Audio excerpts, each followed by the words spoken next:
In the United States, approximately 7 million working-age men, specifically between the ages of 25 and 54, are neither employed nor actively seeking jobs, creating a significant gap in the American economy amid numerous uncertainties. What is happening? In 1953, 98% of American men were either employed or actively seeking jobs. Recently, this number has alarmingly decreased. Currently, there are up to 7.2 million men who have left the labor market. Mike Rowe, the host of the TV show Dirty Jobs on the American Discovery Channel, once sounded the alarm, saying, "I think this is a massive issue.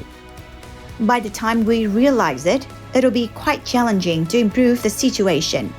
Interestingly, the root cause does not stem from the unemployment rate, which is currently at 3.5%, the lowest in 50 years.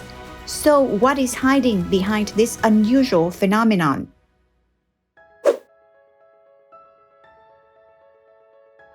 Indeed, some people might think it's too simplistic and attribute the high number of people staying at home to a lack of job opportunities.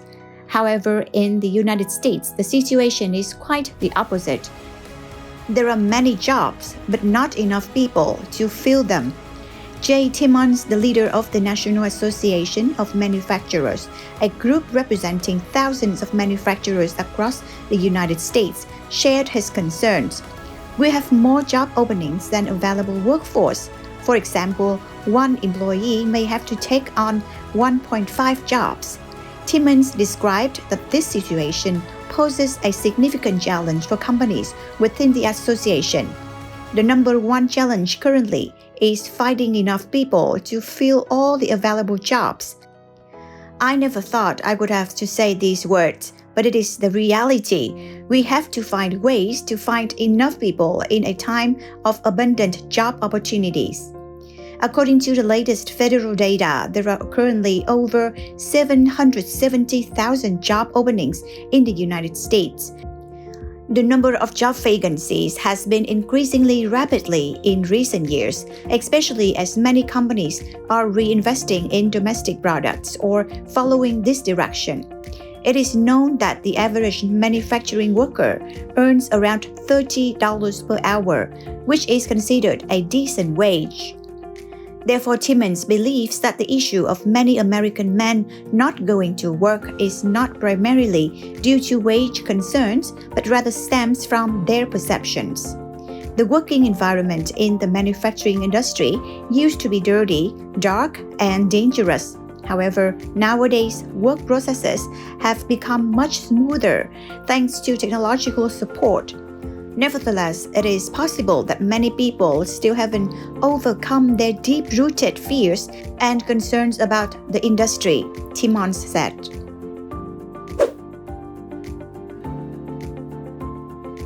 However, Carla Trotman, the CEO of Electrosoft, a company specializing in circuit board manufacturing, points out another reason. Her company is also facing a severe labor shortage. She hopes to have 45 employees instead of the current 30, but she doesn't know where to find new staff. The labor shortage has caused the company to lose approximately $5 million in profits due to cutting many potential contracts. Trotman believes that many American men choose to stay at home instead of working, possibly due to recent changes in how society perceives work. "I think they want to feel fulfilled, like a kind of cultural satisfaction. It could also be seen as a way of self-fulfillment. After a series of boredom and frustration from working for a long time, gradually they see choosing not to work as a natural option." This could also be a reflection of the American spirit. In the United States, the concept of the American dream, often understood as the ability to create a better life through personal effort and determination, prevails. Sometimes this may involve leaving a job that does not meet one's own goals or expectations. In this case, leaving the job can be seen as a part of freedom and independence, something that Americans often cherish and honor. However, it appears that the issue doesn't stop there. Laura Dawson-Ulrich, a senior regional economist at the Charlotte branch of the Federal Reserve Bank of Richmond, assesses that among the men not working, there are those with inadequate skills, and there are also others with criminal records. As a result, they do not meet the qualifications for many job positions, and many employers hesitate to hire them. Additionally, there are some who prefer to rely on various forms of support. These factors can erode societal values. Furthermore, COVID-19 has also exacerbated the issue. Economist Nick Alberstadt first noted the decline in the number of employed men in 2016. When the COVID-19 pandemic hit, the trend of men not working became even more prevalent. Many workers were laid off or voluntarily left their jobs due to illness, and not everyone returned to the labor market despite the increasing job opportunities.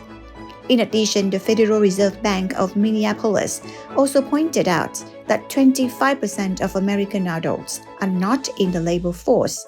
Some claim they can't find suitable jobs, while others are not actively seeking employment.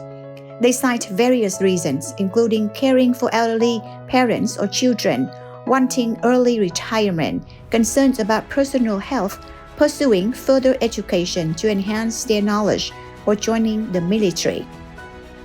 The U.S. Chamber of Commerce conducted a survey of Americans who lost their jobs during the pandemic.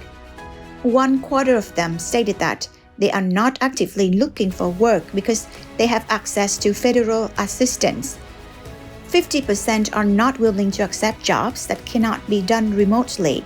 More than 1/3 of young people said that they are focusing on learning new skills and prioritizing personal development before rejoining the workforce.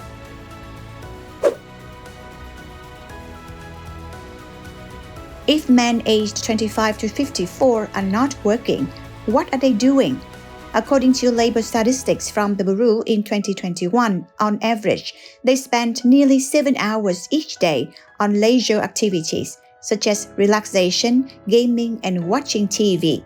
The data also shows that men who are not employed or actively seeking work tend to spend less time caring for family members compared to employed men.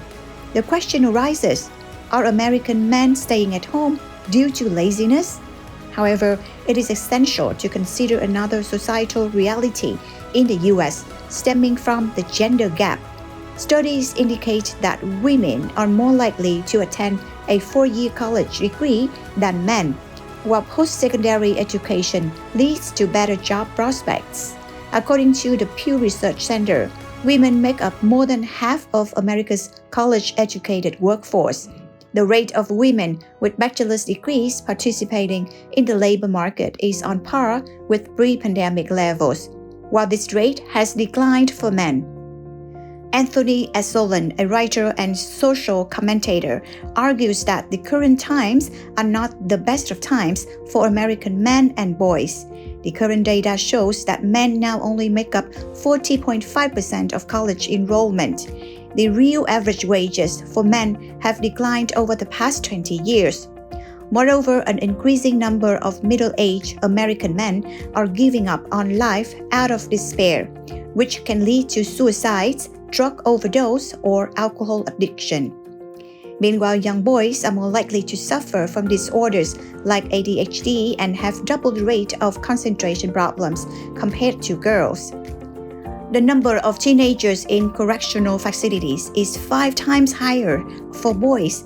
Additionally, the high school completion rate for boys has decreased.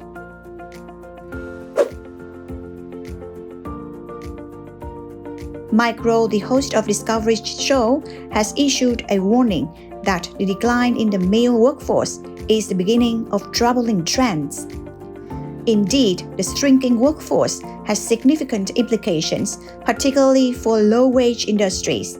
The U.S. Chamber of Commerce has highlighted that the entertainment and hotel sectors have the highest quit rates since July 2021. The retail and manufacturing sectors have also suffered considerable losses. The education and healthcare sectors are also facing a shortage of skilled workers. Those who continue to work are experiencing immense pressure, having to put in longer hours with heavier responsibilities, leading to exhaustion. Paige Omid, a professor at the Kenneth Flagler Business School at the University of North Carolina, told the Washington Post, managing employees to work 20%, 30% more because of the labor shortage is just a short-term strategy. Some employers, such as restaurant owners and airlines, are reportedly offering higher wages to attract workers. However, economists believe that this could potentially contribute to inflation as higher labor costs may push prices higher. Shared on the Washington Post, economist Albert emphasizes the labor shortage in the U.S. may need to be addressed by combining three factors: increasing immigration labor, promoting automation, and dealing with the recession. It would take some time to alleviate the worries and dissatisfaction among the people. So, if American men are not working, where will they get the money to sustain their lives? We will bring you the answer in tomorrow's broadcast. Stay tuned for the next World Affairs.